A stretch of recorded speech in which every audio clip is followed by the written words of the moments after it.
Hey, hi, welcome back. In previous pricing strategy video, you people may have come to know about the pricing strategies, various pricing strategies, how companies go for it, and why company choose a specific pricing strategy. So, after that, in this video, let's see factors affecting pricing. Yes, there are certain factors which actually affect pricing. So, let's see the factors affecting pricing. Let's consider internal factors first. Cost, the predetermined objectives, image of the firm, product life cycle, credit period offered, promotional activities. These are internal factors which affects pricing. So let's see first cost. While fixing the prices of a product, the firm should consider the cost involved in products producing the product. Yes, while producing a product, company needs to make an availability of the raw material from their vendors. Moreover, to transport it, company need transportation system. Then people to manufacture. ऐसे बहुत सारे factors होते हैं जो एक product को manufacture करने में लगे रहते हैं. तो इन सब लोगों का खर्चा निकालने के बाद में हम लोग प्रोडक्ट का प्राइस फाइनल करते हैं. उसको हम लोग बोलते हैं कॉस्ट. और जितना कॉस्ट उसमें लगेगा उतना ही प्रोडक्ट का प्राइस हाई होगा. For example, if you see, if we go for raw material, if we get raw material at a very low cost, so in that case definitely we can be able to sell that product with low MRP. लेकिन वहीं पे raw material अगर हमें महंगा मिलने लगता है तो हमारे प्रोडक्ट की कॉस्ट जो है या तो प्राइस जो है वो हाई जाने वाली है, जिसके वजह से उसके सेल पे बहुत सारा इंपैक्ट हो सकता है. उसको हम लोग बोलते हैं कॉस्ट, जो अपने प्राइसिंग पे इंपैक्ट करता है.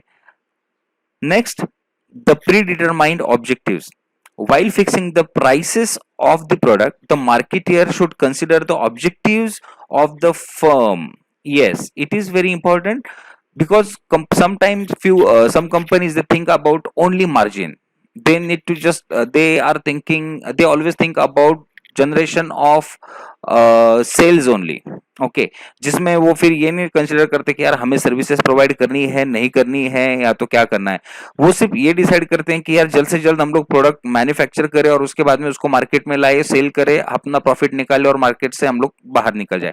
ऐसा भी बहुत बार होता है. तो इसलिए कंपनी का जो प्री डिटरमाइन ऑब्जेक्टिव होता है ये भी प्राइसिंग के ऊपर बहुत ही ज्यादा फोकस किया जाता है. और कंपनी के ऑब्जेक्टिव के हिसाब से ही ये सारी चीजें चलती हैं और उस हिसाब से कंपनी प्राइसिंग भी करती है. उसके बाद में हम लोग देखते हैं image of the firm. The price of the product may also be determined on the basis of the image of the firm in the market. Yes, company की इमेज किस तरीके से है मार्केट में उस हिसाब से भी प्राइसिंग होती है. जैसे कि अगर हम लोग एग्जांपल के तौर पे अगर हम लोग देखते हैं कि अगर एप्पल कंपनी को अगर हम लोग कंसिडर करें, एप्पल ने अगर मोबाइल फोन मैन्युफैक्चर किया और मार्केट में अगर उसको इंट्रोड्यूस किया और just think latest new an iPhone, if company introduce with the price of 25,000 only rupees only, तो उस केस में लोग थोड़ा सा कंफ्यूज हो सकते हैं. वो लोग ये सोचेंगे कि यार एप्पल जो अपने आने वाले नए नए मोबाइल फोन के मॉडल्स हैं वो लाखों रुपए में बेच रहा है, कम से कम 50,000 60,000 रुपए के ऊपर ही बेच रहा है लोवेस्ट कॉन्फ़िगरेशन के साथ में. तो ऐसे ही अचानक इतना लेटेस्ट फोन इतने सस्ते में वो कैसे बेच रहा है.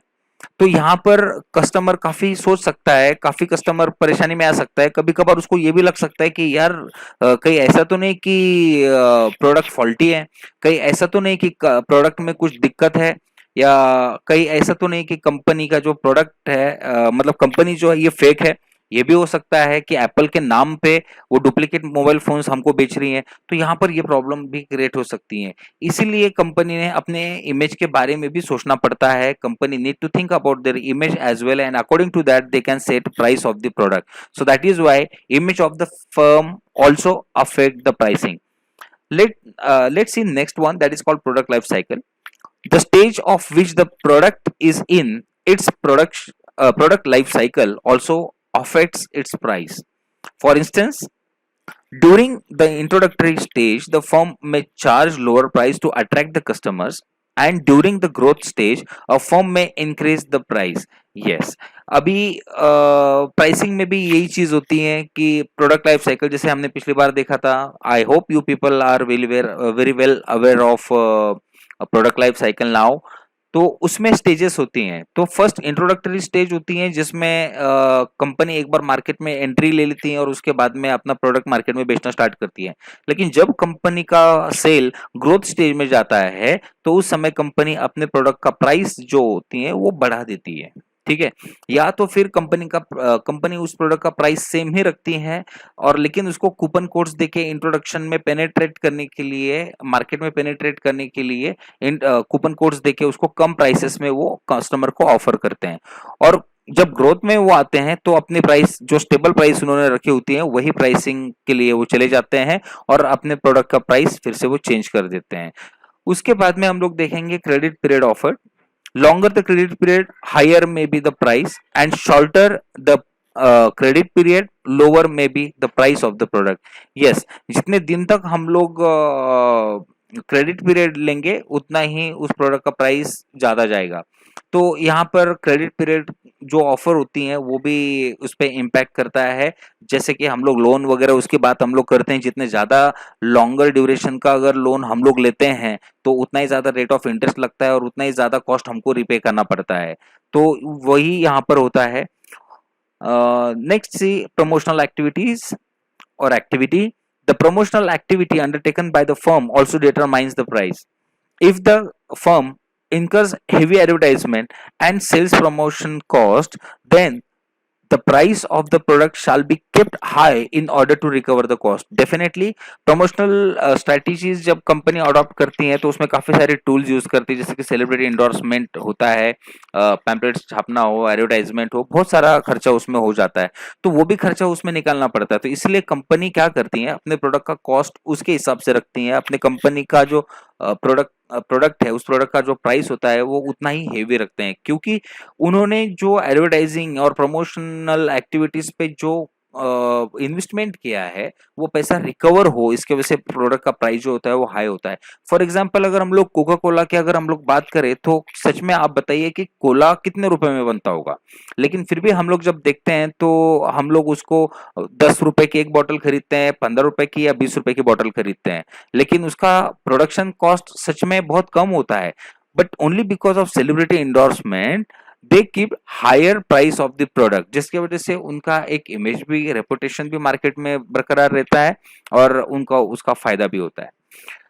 Next, b, external factors affecting on price. First, competition, consumers, government control, economic condition, channel and intermediaries. So let's see competition. If there is high competition, the price may be kept low to effectively face the competition, and if competition is low, the price may be kept high. ये समझने वाली बात है, this is self explanatory, no need to give any kind of or different kind of explanation.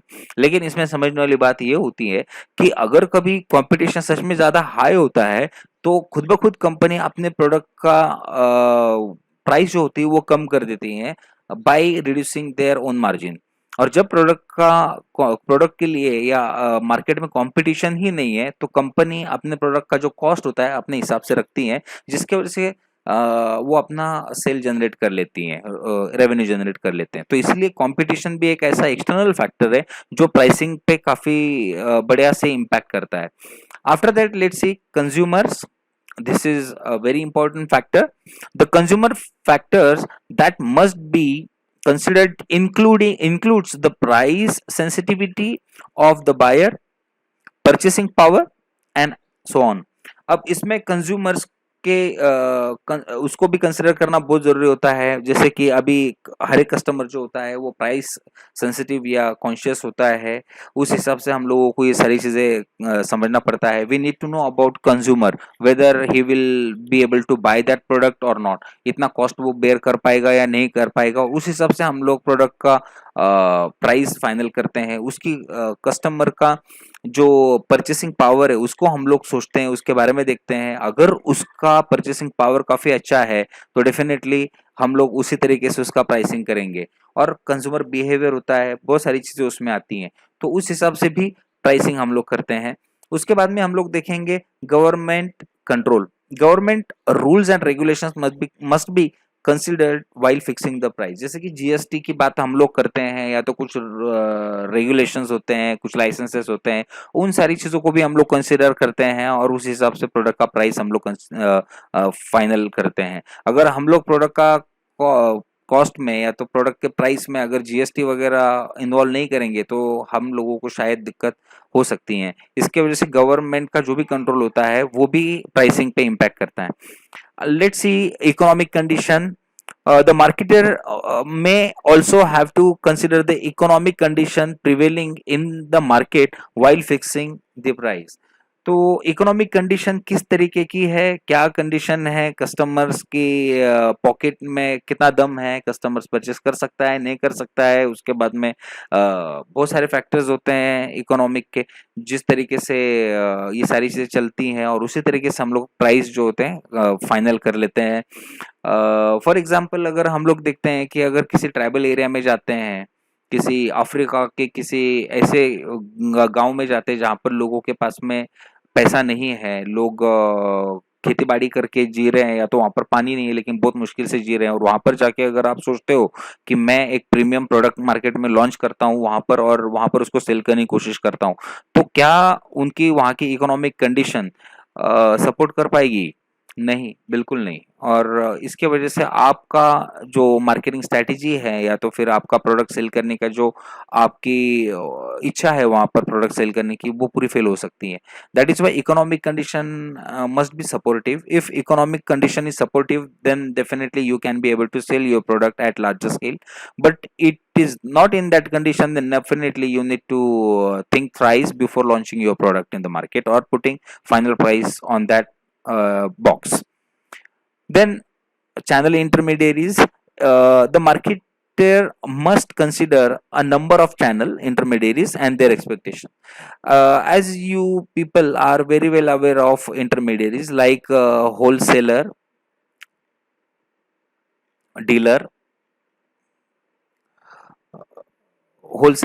Dealer, agent है, broker, then retailers. all these are all these all these are intermediaries which actually plays very crucial role uh, in making availability of the product on every counter in the city, in the market.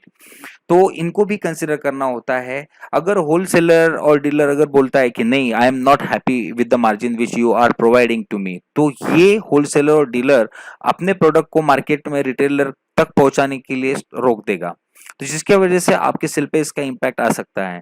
उसके बाद में अगर agent and broker, if agent and broker is not happy with the margin provided by you और the facilities provided by you, then definitely they will stop the circulation of the product from themselves to wholesaler and dealer। और अगर ऐसा कभी होता है तो फिर agent और ब्रोकर होलसेलर तक आपका प्रोडक्ट पहुंचाएंगे नहीं, होलसेलर आपका प्रोडक्ट रिटेलर तक पहुंचाएंगे नहीं, और अगर प्रोडक्ट रिटेलर के पास में नहीं आता है तो वो कस्टमर तक पहुंच नहीं पाएगा। That is why while fixing up the price of the product you need to understand the channel intermediaries and their expectation time to time. So this is very important in pricing. So these all were the factors which actually impacts the pricing strategies or pricing. So in this video I hope everything is clear with this slide show. Thank you so much for patient listening and watching this video.